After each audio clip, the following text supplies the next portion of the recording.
और उन्हीं को ही अरे ही युक्त होने पर उसे द्विज कहते हैं, जिसमें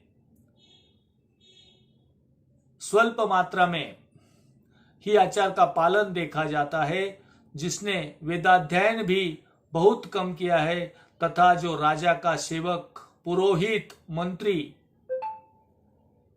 आदि है उसे क्षत्रिय ब्राह्मण कहते हैं।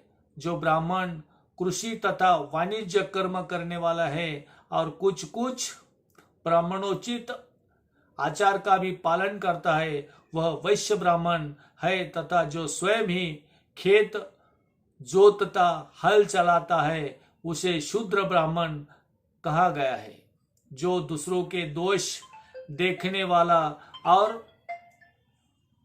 परद्रोही है उसे चांडाल द्विज कहते हैं। इसी तरह क्षत्रियों में भी जो पृथ्वी का पालन करता है वह राजा है। दूसरे लोग राज तत्वहीन क्षत्रिय माने गए हैं। वैश्य में भी जो धान्य आदि वस्तुओं का क्रय विक्रय करता है वह वैश्य कहलाता है। दूसरों के वाणिक कहते हैं। जो ब्राह्मणों को, क्षत्रियों को तथा वैश्यों को सेवा में लगा रहता है उसे वही वास्तव में शूद्र कहलाते हैं। अरे जो शूद्र शूद्र कहलाते हैं, जो शूद्र हल जोतने का काम करता है उसे वृषल समझना चाहिए। सेवा, शिल्प और कर्षण से भिन्न वृत्ति का आश्रय लेने वाले शूद्र दस्यु कहलाते हैं। इन सभी वर्णों के मनुष्य को चाहिए कि वे ब्राह्मी मुहूर्त में उठकर पूर्वाभिमुख होकर उसे हो और सबके पहले देवताओं को, फिर धर्म का, अर्थ का, उसकी प्राप्ति के लिए उठाए जाने वाले क्लेशों का तथा आय और व्यक्त भी चिंतन करें। रात के पिछले प्रहर को उषक काल जानना चाहिए। उस अंतिम प्रहर का जो आधा या मध्यम है उसे संधि कहते हैं। उस संधि काल में उठकर द्विज को मलमूत्र आदि का त्याग करना चाहिए। घर से दूर जाकर बाहर से अपने शरीर को ढके रखते हुए दिन में उत्तराभिमुख बैठकर मलमूत्र का त्याग करना चाहिए। यदि उत्तराभिमुख बैठने की कोई रुकावट हो तो दूसरी दिशा की ओर मुख कर बैठे। जल, अग्नि, ब्राह्मण आदि तथा देवताओं का सामना बचाकर बैठे। मल त्याग करके उठने के फिर उस मल को न देखे। तदनंतर जलाशय से बाहर निकाले हुए जल से ही उदा की शुद्धि करे अथवा देवताओं, पितरों तथा ऋषियों के तीर्थों में उतरे बिना ही प्राप्त हुए जल से शुद्ध करनी चाहिए। गुदा में 7, 5 या 3 बार मिट्टी लगाकर उसे धोकर शुद्ध करे। लिंग के फकोड़ों को फल के बराबर मिट्टी लगाकर लगाए और उसे धो दे।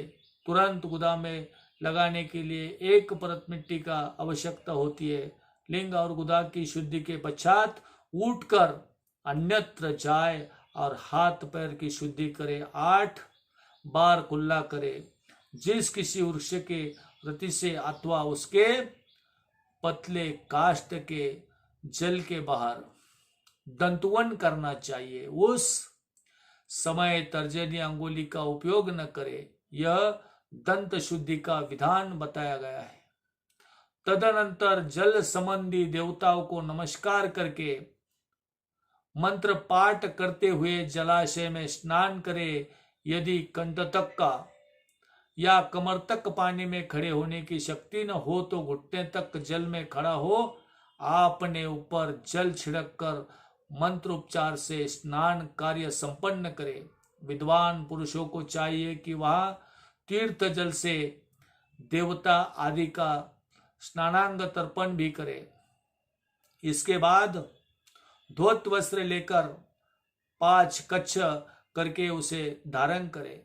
साथ ही कोई उत्तरीय भी धारणा करे, क्योंकि संध्या वंदन आदि सभी कर्मों से उसका आवश्यकता होती है। नदी आदि तीर्थ में स्नान करने पर स्नान संबंधी उतारे हुए वस्त्र को वहां न धोए। स्नान के पश्चात विद्वान पुरुष भीगे हुए वस्त्र बावड़ी में, कुएं में पास अथवा घर आदि में ले जाए और वहां पत्थर पर, लकड़ी आदि पर, जल में, स्थल में अच्छी तरह धोकर उस वस्त्र को निचोड़े। द्विजो वस्त्रों को निचोड़ते हुए जल गिरता है, वह एक श्रेणी के पितरों की तृप्ति के लिए होता है। इसके बाद जबाली उपनिषद में बताए गए अग्निरीति मंत्र से भस्म लेकर उसके द्वारा त्रिपुंड लगा।